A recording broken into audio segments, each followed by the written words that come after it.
আমাদের সৃষ্টি করেছেন, অতঃপর দিয়েছেন দুটি চোখ ওনার অপরূপ সৃষ্টি দেখার জন্য এবং ওনাকে অনুধাবন করার জন্য।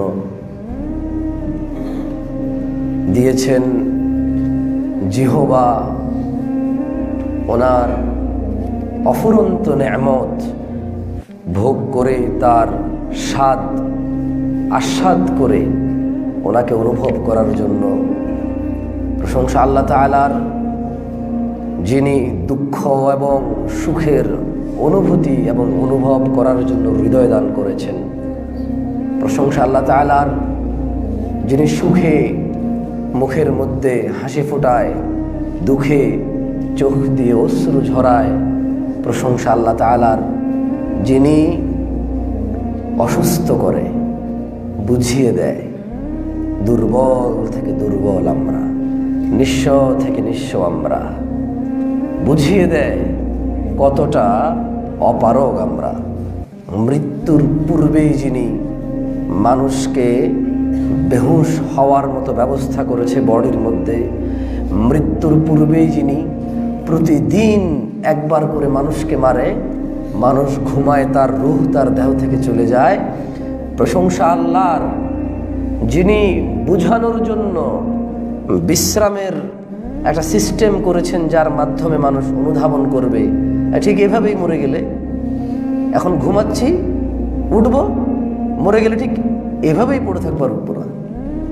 প্রশংসা আল্লাহর, যিনি ওনার একত্ববাদ, ওনার একক ক্ষমতার, একক রাজত্বের সুন্দর উপমা এবং উদাহরণ সৃষ্টি করেছেন, যাতে মানুষ ওনাকে চিনতে পারে, মানুষ ওনাকে মানতে পারে। আমরা সবাই বলি আলহামদুলিল্লাহ। অসংখ্য দুরূদ ও সালাম নাজিল হন সেই নবীর প্রতি, যেই রাসূল আসার পূর্বে মানুষ তার সৎ মাকে বিয়ে করত।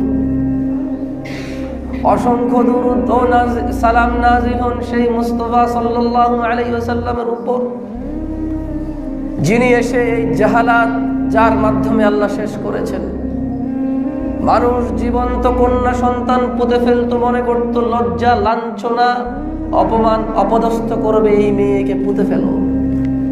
অসংখ্য দুরূদ ও সালাম নাজিল হন সেই রাসূলের প্রতি, যার মাধ্যমে আল্লাহ সুবহানাহু ওয়া তাআলা এই নিষ্ঠুরতা দূর করেছেন, যার পর এই পৃথিবীতে আর কোনো নবী এবং রাসূল আগমন করবেন না। আমরা সবাই বলি আল্লাহুম্মা সাল্লি আলাইহি, আল্লাহুম্মা বারিক আলাইহি। দেখুন দিনী ভাইয়েরা, মানুষ বড় আজব। মানুষের যখন যা প্রয়োজন হয় মানুষ শুধু তাই বুঝতে চায়। মানুষের নিজের যখন যা চাহিদা হয় মানুষ শুধু তারই প্রয়োজন অনুভব করে। মানুষ অন্য মানুষের প্রয়োজন বুঝতে চায় না।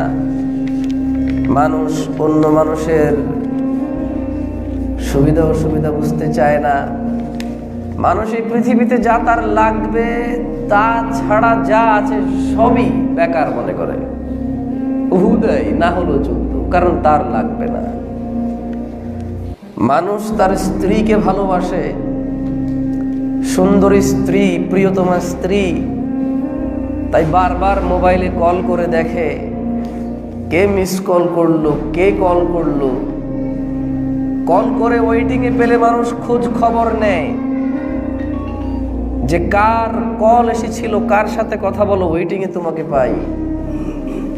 মানুষ তার স্ত্রীর ব্যাপারে যতটা সচেতন, আল্লাহর একত্ববাদের ব্যাপারে মানুষ অতটা সচেতন নয়।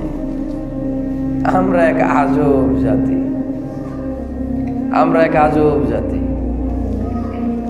মানুষ তার জায়গা জমির দলিল, RSCS, খতিয়ান, BS কে যতটা জানা দরকার মনে করে, তার 1000 ভাগের 1 ভাগ কোরআনুল কারীম জানা দরকার মনে করে না। মানুষ তার বাপ সম্পর্কে যদি কিছু কেউ বলে ভুল এবং খারাপ, যেটা তার জানা ছিল না। যদি মানুষের ক্ষমতা থাকে, যে বলেছে তাকে নিয়ে আসবে, যার নামে বলেছে তাকে নিয়ে আসবে, বাজারে লোকজন জড়ো করবে, বলবে এবার তুই বল, তুই যা বলেছিস, আমার বাপ কি আসলে এটা করেছে, তুই প্রমাণ দে। মানুষ তার বাপের ইজ্জত সম্পর্কে যতটা সচেতন, মানুষ আল্লাহর ইজ্জত সম্পর্কে ততটা সচেতন নয়। মোবাইলগুলো সবাই সাইলেন্স করে দিন।